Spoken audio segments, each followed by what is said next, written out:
मुस्कुराते हैं। तो मेरा नाम है मोहम्मद सलीम। मैं हूं नवाज रियाज। जी बिल्कुल, मेरा नाम है शान अली। तो भाई आज हम जिस वीडियो पे रिएक्ट करने जा रहे हैं जी, वीडियो बहुत ही इंटरेस्टिंग है। मोदी साहब के मतलब वीडियो है, तो वीडियो देखते हैं, फिर इसमें अपना रिएक्ट वीडियो करते हैं स्टार्ट।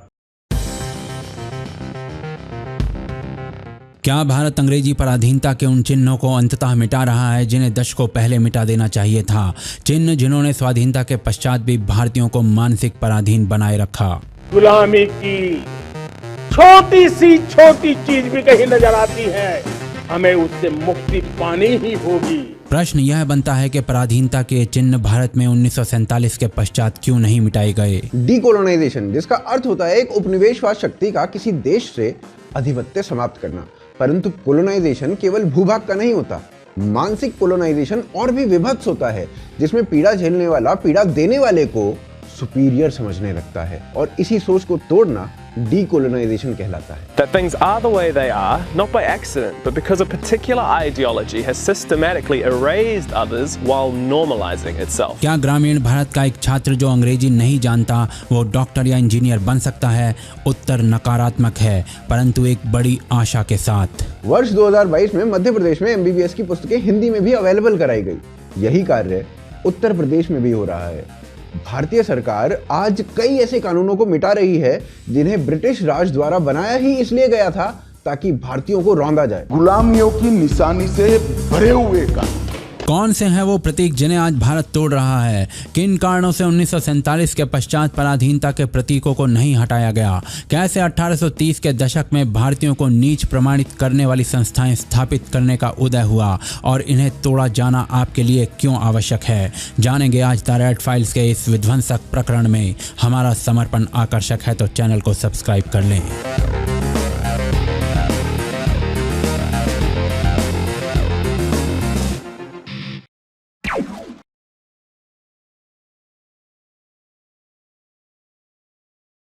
क्या भारत स्वयं को डीकोलोनाइज कर रहा है? 15 अगस्त 2022 को नरेंद्र मोदी लाल किले की प्राचीर से ये कह रहे थे। किसी भी कोने में हमारे मन के भीतर, हमारे आदतों के भीतर गुलामी का एक भी अंश अगर भी अभी भी है, उसको किसी भी हालत में बचने नहीं देना। क्या भारत पराधीनता के प्रतीकों को एक एक करके हटा रहा है? कुछ उदाहरण देखते हैं। अगस्त 2023 में संसद में 3 नए बिल रखे गए जो कि IPC, CRPC और इंडियन एविडेंस एक्ट के स्थान पर आए हैं। इन सभी विधेयकों से भारत की कानून एवं व्यवस्था चलती है। कब आए थे ये कानून? इंडियन पिनल कोड यानी कि IPC ब्रिटिश राज में 1860 1860 में आया था। CRPC 1882 1882 में आया था और उसमें कुछ परिवर्तन 1973 में किया गया था। इंडियन एविडेंस एक्ट 1872 में आया था। ये कानून 1857 के पश्चात ब्रिटिश राज द्वारा भारतीयों के विरोध को कुचलने के लिए बनाए गए थे, जो 2023 तक भारत चला रहे हैं। यही बात संसद में भी कही गई। तीनों कानूनों में गुलामियों की निशानी से भरे हुए कानून। सबसे पहले तो इसको ब्रिटेन की पार्लियामेंट ने पारित किया था, हमने अडॉप्ट किया था। टोटल 475 जगह ये गुलामी की निशानियों को समाप्त कर आज हमने एक नया कानून मान्यवर देखा। एक कानून जो भारतीयों को कुचलने के लिए बना था, उसे भारत स्वाधीनता के 75 वर्ष बाद तक भी प्रयोग में ला रहा था। क्यों? क्योंकि मानसिक उपनिवेशवाद स्वाधीनता के पश्चात भी रहा और इन नए विधेयकों के आने से मानसिक डीकोलोनाइजेशन की डगर खुलती है। कहां प्रस्तुत किए गए थे ये विधेयक? संसद के उस भवन में जिसका उद्घाटन 1927 में लॉर्ड इरविन के द्वारा किया गया था। आज भारत पुराने संसद भवन को छोड़कर एक नए संसद भवन में जाने के लिए तैयार है और इस नए संसद भवन के उद्घाटन पर भी यही कहा गया था। गुलामी की उस सोच को पीछे छोड़ रहा है और संसद की ये नई इमारत इस प्रयास का जीवंत प्रतीक बनी है। वैसे संसद भवन एक निर्माण था जिसे छोड़कर एक नए भवन में जाना भारतीय नागरिकों पर कोई अधिक प्रभाव नहीं डालता। IPC, CRPC जैसे कानूनों का निरस्त होना अवश्य डालता है और भारत ने 2022 में 1500 ऐसे कानून निरस्त कर दिए जिसमें अधिकांश ब्रिटिश कालखंड के थे। पर क्या भारत और कुछ परिवर्तन भी कर रहा है? पहले हर भारतीय को अपने डॉक्यूमेंट्स एक गजेटेड अफसर से साइन करवाने पड़ते थे। पाकिस्तान में आज भी यही चलता है। ये भी कॉलोनियल था और आम जनमानस के लिए अत्यंत कठिन कार्य था। ब्रिटिश राज में इसका कारण भारतीयों पर विश्वास का ना होना था। अगस्त 2014 में भारत में अपने डॉक्यूमेंट्स का सेल्फ अटेस्टेशन लागू किया गया। देश में मेडिकल या इंजीनियरिंग की पढ़ाई का माध्यम ब्रिटिश काल से ही अंग्रेजी रहा। 2022 में पहली बार मध्य प्रदेश में हिंदी में पढ़कर भी डॉक्टर बनना मान्य किया गया। क्या हुआ इससे? पहले जो पढ़ाई केवल कुछ बच्चे कर सकते थे, अब 100% बच्चे कर सकते हैं। गांव का बच्चा भी डॉक्टर बन सकता है। दवाई हिंदी में लिखें या अंग्रेजी में, क्या अंतर पड़ता है? और मध्य प्रदेश के पश्चात अब उत्तर प्रदेश इसे लागू करने जा रहा है। यह भी डीकोलोनाइजेशन की राह में एक पग था। पर चलिए, इंडिया गेट वाली राह को राजपथ कहा जाता था। ब्रिटिश राज के राज को दिखाने के लिए नाम रखा गया था। इसे आधुनिक बनाने के लिए 2022 में इसका नाम कर्तव्य पथ रखा गया और नरेंद्र मोदी का संवाद था कि राजपथ एक पराधीनता का चिन्ह अब इतिहास बन चुका है। भारतीय नेवी के चिन्ह में ब्रिटिश काल से ही क्रिश्चियनिटी से जुड़ा हुआ सेंट जॉर्ज का क्रॉस आता था। 2022 में छत्रपति शिवाजी की सील से प्रेरणा लेकर इसे पूर्ण रूप से परिवर्तित कर दिया गया और नरेंद्र मोदी का संवाद था कि हमने पराधीनता के एक और चिन्ह को हटा दिया है। कभी इंडिया गेट पर जॉर्ज पंचम का बड़ा सा पुतला लगा होता था। 2022 में यहां सुभाष चंद्र बोस की मूर्ति को स्थापित किया गया। गणतंत्र दिवस पर बीटिंग द रिट्रीट समारोह किया जाता है। ब्रिटिश काल से ही इसमें बजने वाली धुन होती थी अबाइड विद मी। ये एक क्रिश्चियन प्रार्थना की धुन थी और ब्रिटिश कालखंड से ही भारतीय सेना इसका प्रयोग ऐसे उत्सवों में कर रही है जहां अधिकांश हिंदू या सिख हैं। 2022 में इसे ऐ मेरे वतन के लोगों कर दिया गया। अमर जवान ज्योति इंडिया गेट पर ब्रिटिश राज के लिए बलिदान देने वाले सैनिकों के लिए बनाई गई थी। नाम भी उन्हीं के थे। भारत में राष्ट्रीय युद्ध संग्रहालय बनाया गया और इसमें जलने वाली ज्योति के साथ ही अमर जवान ज्योति को भी मिला दिया गया। अंडमान निकोबार द्वीप समूह में कई द्वीप थे जिनका नाम अंग्रेज अधिकारियों के नाम पर था। इनका नाम बदलकर सुभाष चंद्र बोस और इंडियन नेशनल आर्मी के कई सैनिकों के नाम पर रख दिया गया। इसके अतिरिक्त भी कई कदम लिए गए। यह सभी कदम डीकोलोनाइजेशन की ओर हैं। इनमें से कुछ सांकेतिक हैं, कुछ मानसिक पराधीनता को दूर करते हैं और कई क्रांतिकारी हैं। परंतु क्या ये पर्याप्त है? नहीं।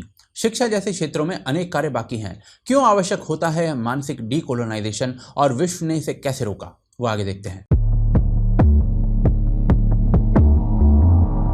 एक व्यक्ति जब तक स्वयं को हीन समझे वो संसार के समक्ष चक्षु खोलकर आत्मविश्वास से खड़ा नहीं हो सकता। क्या भारत में आज भी भारतीय रंग, विचार, साहित्य और वेशभूषा को तुच्छ समझा जाता है? इन विषयों का सत्य डीकोलोनाइजेशन क्यों आवश्यक है, यह बताएगा। भारत की भौगोलिक स्थिति के कारण आम लोगों का रंग भूरा है, परंतु न्यूज़पेपर में मैट्रिमोनियल एड्स देखिए, सबको गोरी लड़की चाहिए। कारण सोचिए। फिल्मों में सांवले रंग का व्यक्ति पसंद नहीं किया जाता। कारण सोचिए। यहाँ तक कि गोरे रंग के लिए विदेशी मॉडल्स को प्रेफर किया जाता है। कारण सोचिए। This is audition messages. So big production, fair skin or normal skin, I think okay, but good looking.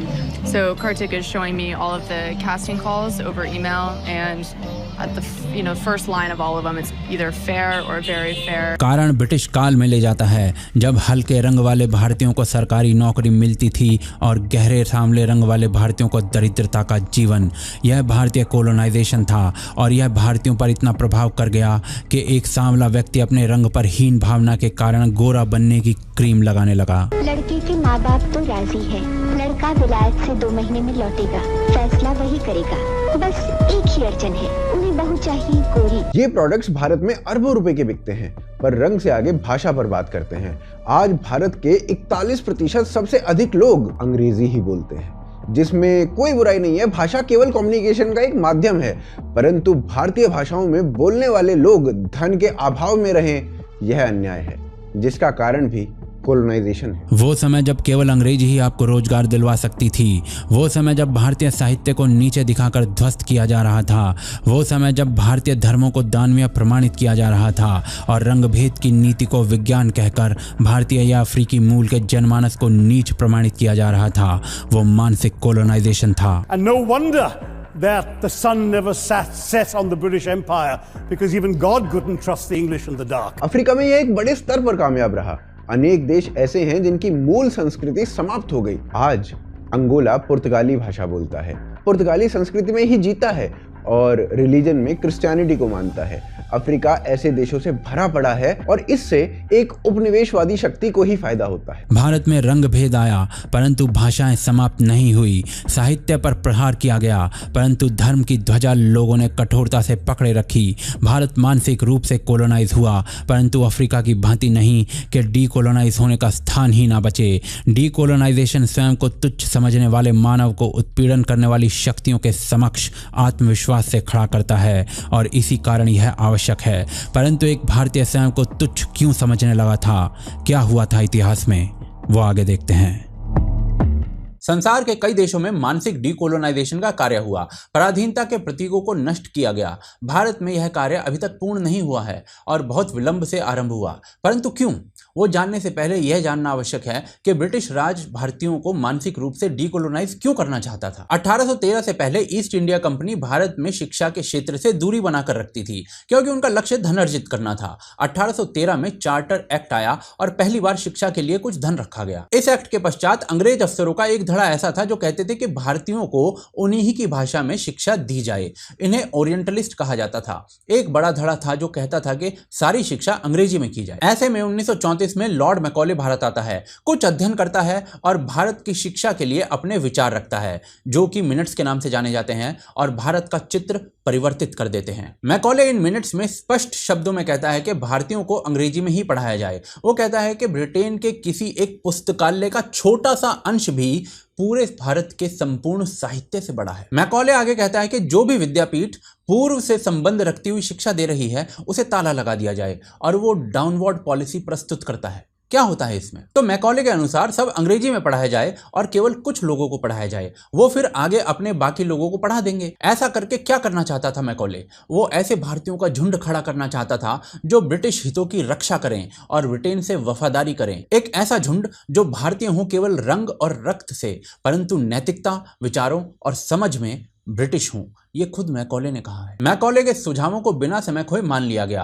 1835 में इंडियन एजुकेशन एक्ट आया। 1837 में न्यायपालिका की भाषा अंग्रेजी हो गई और 1844 में अंग्रेजी पढ़े लिखे भारतीयों के लिए सरकारी नौकरी के पद खोल दिए गए। यहां से उन लोगों का जन्म हुआ जो दिखते भारतीय थे परंतु मानसिक रूप से अंग्रेज थे। यही लोग न्यायपालिका से लेकर बाकी सरकारी उच्च पदों पर थे। इन्हीं लोगों से इस भाव का जन्म हुआ कि यदि अंग्रेजी पढ़ोगे, अंग्रेजी विचार रखोगे तो ऊंचे पदों पर पहुंचोगे, और इसी भाव से भारतीय होने पर हीन भावना उत्पन्न हुई और यह समाज में दिखता था। अंग्रेजी भाव वाला भारतीय संपन्न था और भारतीय भाषा का प्रयोग करने वाला भारतीय अति दरिद्र। परंतु यह पैतरा केवल भारत में नहीं फेंका गया था। सिंगापुर में एक बड़े वर्ग में स्थानीय लोगों के लिए व्हाइट लोग श्रेष्ठ समझे जाते थे और इस व्यवहार को सिंगापुर में पिंकर्टन सिंड्रोम कहा जाता है। श्रीलंका में इस भाव को कलुसुद्दा कहा जाता है। इस रिपोर्ट के अनुसार मलेशिया में स्थानीय लोगों को श्वेत वर्ण के लोग अच्छे लगते हैं, वो स्पेशल दिखते हैं, उनकी नस्ल भी स्पेशल है। हांगकांग में श्वेत नस्ल को एक प्रकार से पूजा जाता है, यह मनोभाव रहा है लोगों का। कोरिया जैसे देशों में ब्रांड एड्स के लिए श्वेत मॉडल्स का प्रयोग होता है और कारण बताया जाता है कि श्वेत लोग अधिक अच्छे दिखते हैं। ये सभी देश किसी न किसी प्रकार से ब्रिटिश कॉलोनी रहे हैं और सभी में यह मनोभाव कभी न कभी रहा है। भारत में इसका प्रारंभ कैसे हुआ? कैसे एक नस्ल उत्पन्न की गई जो रक्त से भारतीय थी परंतु विचारों से ब्रिटिश, वो हमने देखा। परंतु 1947 में स्वाधीनता के उपरांत इसमें परिवर्तन क्यों नहीं किया गया, वो आगे देखते हैं।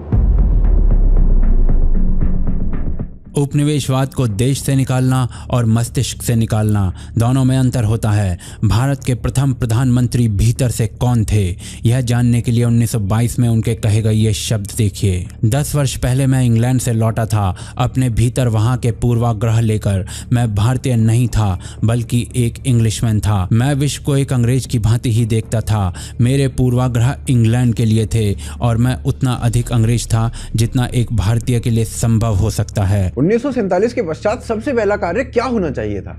भारत पर अत्याचार करने वाले ब्रिटिश अधिकारियों की मूर्तियां या गुलामी की निशानियां, इन सबको हटाया जाना चाहिए था। परंतु नेहरू जी ने ऐसा नहीं होने दिया। वो ब्रिटिश अधिकारियों की मूर्तियों तक को हटाने नहीं देते थे, जबकि इसके लिए आंदोलन हो रहे थे। परंतु ये मूर्तियां नेहरू जी की मृत्यु तक जस की तस लगी रही। मैकॉले ने भारत पर राज करने के लिए 2 बॉडीज की बात की थी। 1860 में पहली बॉडी बनी थी इंडियन पीनल कोड, जिसके द्वारा उन संस्थाओं का जन्म हुआ जिनसे भारतीयों पर राज किया गया, और दूसरी बॉडी बनी इंडियन सिविल सर्विसेज, जिसे ज्यों का त्यों 1947 के पश्चात रखा गया, क्योंकि नेहरू भारत को वैसे ही चला रहे थे जैसे ब्रिटिश। जिसे हमें मालूम पड़ेगा कि 75 साल तक हम किस कानूनों के आधार पर क्रिमिनल जस्टिस सिस्टम को चलाएं। नेहरू जी की मृत्यु के पश्चात भारत में अंग्रेजों के जो बड़े बड़े पुतले थे उन पर अटैक्स होने लगे और तब जाकर 1969 में कलकत्ता से ये स्टैचूज हटाए गए, जब पहली बार एक गैर कांग्रेसी सरकार आई। जिन मूर्तियों पर अटैक्स हुए वो गवर्नर जनरल्स, वाइसरॉयज या उन ब्रिटिश अधिकारियों के थे जिनके ह्यूमन राइट्स के मामले में ट्रैक रिकॉर्ड बेहद खराब थे। जिनमें से एक था लॉर्ड कर्जन। 1905 में बंगाल को तोड़ने वाले इस अंग्रेज अधिकारी का पुतला बंगाल की धरती पर बंगाल के लोगों के मध्य उन्हें धत्ता बता रहा था। यही हश्र शिक्षा का भी था। 1964 यानी नेहरू जी की मृत्यु तक वही शिक्षा नीति अपनाई गई जिसे मैकॉले 1835 में भारतीयों के विरुद्ध बनाकर गया था। 1964 में कोठारी कमीशन को नई शिक्षा नीति का कार्य दिया गया और 1968 में नई शिक्षा नीति आई और इसमें तटस्थ रहने का ध्यान रखा गया, कॉलोनियल काल के पूर्ण सत्य को छुपाकर। ब्यूरोक्रेसी, न्यायपालिका, संसद सब उसी प्रकार चलते रहे जैसे ब्रिटिश काल में चलते थे। 1997 तक बजट शाम को 5 बजे पेश होता था। संसद के अंदर ब्रिटिश समय से अनुकूलता मैच करते हुए न्यायपालिका में भी आज भी लॉर्डशिप जैसे शब्दों का प्रयोग होता है और आईपीसी या सीआरपीसी को अब 2023 में बदला जा रहा है। कानूनों के अंदर कुछ शब्द थे मैं जरूर कहना चाहता हूं। पार्लियामेंट ऑफ यूनाइटेड किंगडम का जिक्र है, प्रोविंशियल एक्ट का जिक्र है, notification by the crown representative का जिक्र है। आज भारत में कुछ परिवर्तन दिख रहे हैं, परंतु क्या यह परिवर्तन पर्याप्त हैं या अभी बहुत कुछ करना शेष है, वो आगे देखते हैं। डीकोलोनाइजेशन क्यों आवश्यक है वो हमने देखा। आज भारत में कुछ बदलाव हो रहे हैं, परंतु क्या जितना हो रहा है वो पर्याप्त है? जी नहीं। अनेक ऐसे विषय हैं जहां डीकोलोनाइजेशन आवश्यक है। उच्च शिक्षा और डॉक्टर, इंजीनियर जैसे क्षेत्रों में आज भी सभी राज्य अंग्रेजी पर ही निर्भर करते हैं। प्रश्न यह आता है कि क्या हिंदी, तमिल, मराठी जानने वाला छात्र डॉक्टर बनने का अधिकार उसको नहीं होना चाहिए? मध्य प्रदेश से हुआ शंखनाद उचित है, परंतु ये पुस्तकें भारत के हर राज्य में हर भाषा में उपलब्ध होनी चाहिए। भारत में अभी भी अनेक कानून ऐसे हैं जो ब्रिटिश कालखंड में बनाए गए थे, जैसे कि इंडियन पुलिस एक्ट 1861 में बनाया गया था, आज तक चल रहा है, जबकि पुलिस क्षेत्र में अनेक रिफॉर्म्स की आवश्यकता है। भारत में आज भी अनेक क्षेत्र ऐसे हैं जो उन अंग्रेजों के नाम पर हैं जिन्होंने अनेक अत्याचार भारतीयों पर किए। सबसे बड़ी बात यह कि लोगों के मस्तिष्क से यह निकालने की आवश्यकता है कि श्वेत वर्ण के लोग आपसे ऊपर हैं या भारतीय हीन हैं या क्षेत्रीय भाषा किसी भी प्रकार से अंग्रेजी से कम है। परंतु जो आज भारत कर रहा है डीकोलोनाइजेशन के लिए, उसे अच्छा आरंभ माना जा सकता है। डीकोलोनाइजेशन का अर्थ अंग्रेज या अंग्रेजी से घृणा नहीं है, अपितु हीन भावना को समाप्त करके संसार के समक्ष अपनी सभ्यता के गौरव के साथ खड़े होना है। अंग्रेजी सीखनी चाहिए, परंतु उसका अच्छा भाई, तो वीडियो खत्म होगी। वीडियो बहुत ही भाई ऑथेंटिक वीडियो थी, इन्फॉर्मेशन वाली वीडियो थी। पता है आपको भाई, इंडिया में शुरू से आपको पता है, इंडिया शुरू से ऐसा नहीं था जैसा अब बन चुका है। शुरू से भाई इंडिया में यही था, अंग्रेजी जो अंग्रेजों का एक कानून बनाए हुए थे। पाकिस्तान में भी यही था, अभी तो अभी यही है, तो अभी भी यही है। इंडिया तो फिर भी बहुत अपना बहुत आगे निकल चुके हैं। आप देखें भाई, ये हमें सुनकर बहुत हैरानी हुई है कि जो हिंदी में वहाँ पर तालीम हासिल कर रहे हैं लोग, वो भी डॉक्टर और इंजीनियर बन रहे हैं। पहले अंग्रेजी को बहुत भाई यहाँ दी जाती है, अब भी भाई अंग्रेजी को आप देखें। हम जब इंडिया के बच्चों की अंग्रेजी सुनते तो हम खुद परेशान हैं। सलीम भाई, सबसे बड़ी बात पता क्या होती है? आपको समझ आनी चाहिए आप पढ़ क्या रहे हैं, आप करना क्या चाहते हैं, आप कर। जब आपके साथ से ऊपर से गुजरेगी तो फिर जो भी पढ़ी लिख के जाए आपको कुछ, जब आपको हिंदी में उनको भी समझ आती है भाई, लेकिन जो अंग्रेजी पढ़ते हैं वो तो एक अलग टॉपिक हो गया। वो ऊपर उतली से जब नीचे पे ना, जब प्राइमरी लेवल की तालीम होती है ना, तब बच्चों का दिन होता है बच्चों, तो आप उनको उनकी जुबान में समझाना चाहिए था, ना कि अंग्रेजी में। अंग्रेजी तो बच्चों को वैसे समझ नहीं आती, उनको हिंदी पूरी तरह नहीं बोलनी आती थी भाई। कहाँ से आप वहाँ का तीसरी क्लास का बच्चा ले वो अंग्रेजी बोलेगा भाई, लेकिन आप उनके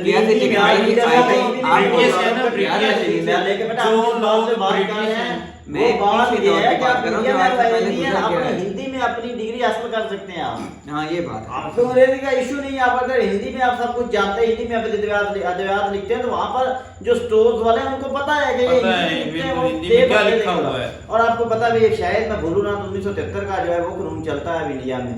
तो भाई एक बात और इंटरेस्टिंग बात ये हुई है कि भाई आपको पता है, रंग को हमेशा ही जो रंग है ना उसको फोकियत दी जाती है। गोरे रंग की कदर होती है और जो सांवला तो उससे तो फोकियत नहीं दी जाती। तो इंडियन प्रोडक्ट जो है कॉस्मेटिक्स जो है खास तौर पर ये बाकी अरबों करोड़ों में और दूसरे मुल्क में इंडिया से ही जाती हैं, क्योंकि इंडिया कॉस्मेटिक्स का जो रिजल्ट है ये हर मुल्क से बेहतरीन है। तो भाई ये जो रंग की बात है, ये तो अभी भी चलता है भाई, या ये लड़की आपकी खूबसूरत नहीं है, ये लड़का खूबसूरत नहीं है। ऑफिस में आप जा जाए तो आपको अगर सेक्रेटरी की नौकरी चाहिए तो उसके लिए भी आपको खूबसूरती चाहिए।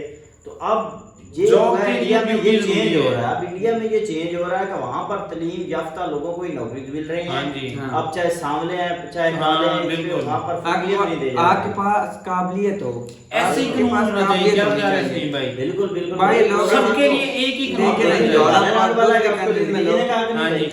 हमें हमारी जो तलीम है हम उसमें भी यही बताया जाता है कि जो काला है उसको गोरे पे फौकियत ना दी जाए और जो गोरा है उसको काले पे फौकियत ना दी जाए। इसको हम फॉलो नहीं कर रहे, फॉलो नहीं कर इंडिया वाले जो है वो फॉलो कर रहे हैं। सान भाई मेरी बात में दूसरी कंट्री क्यों ग्रो कर रही, क्योंकि वो इस चीज को एक साइड पर रखती हैं। काला गोरा होना एक अलग बात है, उनको वो देखते हैं इसमें काबिलियत कितनी है, ये तलीम तलीम कितनी नॉलेज कितना है, ये हुनरमंद है कि बगैर हुनरमंद है। जिसके पास भाई जाहिर बात है जिसने डिग्रीज दिखा रही है तलीम तो उसके पास होनी है, तलीम के बगैर तो डिग्रीज नहीं मिल सकती आपको। तो भाई बात ये है कि इंडिया लेकिन आज तो पाकिस्तान में 2 नंबर मिल रही है 1980 या 1970 का था। मैं भाई आपको और बता 1990 के बाद इंडिया ने पीछे मुड़ के नहीं देखा, चाहे लोग जो भी कहें कि ये 2014 में तरक्की याफ्ता होना शुरू हुए 2011 में, 1990 में भी ये पाकिस्तान से बहुत ज्यादा आगे थे। लेकिन अब तो भाई ये इतने आगे निकल गए कि शायद जो यूरोपीय कंट्रीज हैं वो भी इनको पकड़ ना सके। आपको पता रिसेंटली जो इन्होंने अदिति एल1 जो वो भी लॉन्च कर दिया भाई, और वो जो सूरज की उन्होंने अब सूरज पे भेज दिया सूरज के पढ़ने के लिए। तो अभी ये 5 साल तक ये प्रोसीजर ये चल सकता है। मेरी आपसे बात है, अभी तो 4 मंथ ये जो इंडिया वाले हैं इनकी अमेरिका से टक्कर होगी, अब इनकी आपस में इख्तिलाफात नहीं होंगे। मैं बताता हूँ इकोनॉमी में इंडिया इस वक्त 5वें नंबर पे है। जापान, चाइना, अमेरिका, रशिया, ये सब मुल्क जो है ये बहुत ताकतवर मुल्क है। अब इंडिया जो है ये जरूरी कि उनके पास इकोनॉमी है, वो इतिहास दे रहे हैं स्वीडन को। जैसा कि आपको पता है वो गए थे मोदी साहब, तो वो स्वीडन में उन्होंने कहा भाई हम आपको इतिहास देते हैं।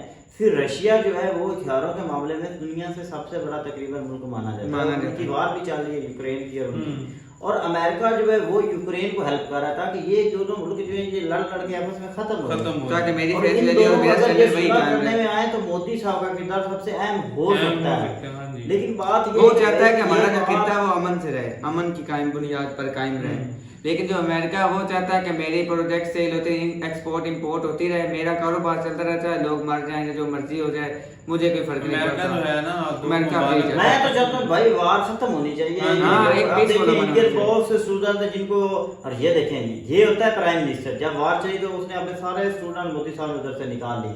अब वो स्टूडेंट्स कह रहे हैं कि कम से कम हमें जाए यूनिवर्सिटी इस तरह की बना दी जाए उसमें की किसी दूसरे मुल्क में हमें वीजा जो अलॉट किए जाए कि हम वहाँ पर अपनी डिग्री हासिल कर सकें। ये 2-3 मंथ में ये काम होने वाला है इंशाल्लाह। मोदी साहब के ज़हन से कोई जो खबर आती है समझ लो उसके पास से होकर आई है, क्योंकि वो एक्टिव है, अपने मुल्क के लिए सिंसियर है और सोच रहा है।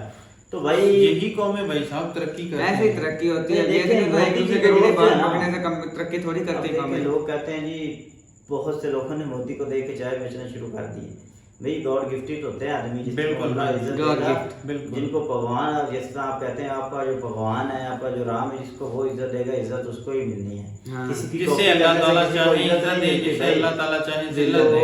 मोदी साहब ने जो इंडिया के लिए कर दिया है, ये आने वाली नस्लें जो है वो याद रखेगी, हिस्ट्री में याद रखी जाएगी ऐसी बातें। हुआ था जिस तरह आपको पता है आपके जो गांधी साहब है आज तक उनको याद रखा जाता है, आपका जो करेंसी नोट है उस पर गांधी साहब हैं, तो इस तरह मोदी साहब को भी उन्हीं के साथ याद किया जाएगा। और इंशाल्लाह हम तो कहते हैं भाई इस तरह का प्राइम मिनिस्टर हर मुल्क को मिले। देखिए भाई मुसलमान उधर खुश है, क्रिश्चियन उधर खुश है, हिंदू उधर खुश है, यानी कि जितनी भी उधर रहती हैं दूसरी कौमें रहती हैं या जितनी भी मतलब लेते हैं लोग वो सब खुश हैं, जितनी कम्युनिटी है वो खुश हैं उनसे। और वो इंडिया हो गया, और इंडिया की तारीफ होती है भाई। ये नहीं कहते कि हम क्रिश्चियन हैं, हम भारतीय हैं, ये हम नाम तो इंडिया का चल रहा है, इंडिया के लोग हैं। और देखें भाई इस तरह का अगर आपको प्राइम मिनिस्टर मिल जाए तो आपकी किस्मत चेंज हो सकती है। इसी तरह अगर आप उसी के मुकाबले में पाकिस्तान आ जाए तो पाकिस्तान में सिर्फ यही है भाई हुकूमत की स्टेबिलिटी नहीं है और एक दूसरे के गिरबान पकड़ा जा रहा है। जब हमें देखें ये हालात से गिरबान पकड़ा जा रहा है, काबिलियत होती है भाई। अगर आज भी हमारी आवाम को प्लेटफॉर्म दिए जाए, काम के लिए उनको बताया जाए कि इस काम से आपको इतना फायदा मिलेगा, वो फायदा गवर्नमेंट को देंगे, तो लोग काम करने से पीछे नहीं हटेंगे। लेकिन यहाँ पर ये हाल हुआ पड़ा है भाई 7-8 दिन से एक आपको दिन काम करने को मिलता है, बाकी आप वेले बैठे हुए हैं, बस फारिग बैठे हैं। 10 घर वाले जो दूसरे लोग हैं वो आपकी कमाई पे बैठे हुए हैं। तो इस तरह दूसरे ममालिक में इस तरह चीज नहीं है। दूसरे ममालिक में हर एक वो भी काम कर रहा है, अगर माँ है तो वो भी काम कर रही है, बच्चे लाख काम कर रहे हैं, पार्ट टाइम जॉब करते हैं। तो यहाँ पर ये इशू बहुत कुछ इस्लामी इशू एक करता था खाने वाले होते हैं ज्यादा भाई कि ये हो गया वो हो गया, ये नहीं होना चाहिए। तो भाई हम यही दुआ करते हैं कि कुछ ना कुछ इस मुल्क का बेहतर हो जाए, अल्लाह कोई अच्छा हुक्मरान दे दे हमें भी। बिल्कुल। तो भाई इसी के साथ हम अपनी वीडियो काम करते हैं। आप लोगों को हमारे चैनल को लाइक और सब्सक्राइब कर दीजिएगा। इसी के साथ अल्लाह हाफिज़।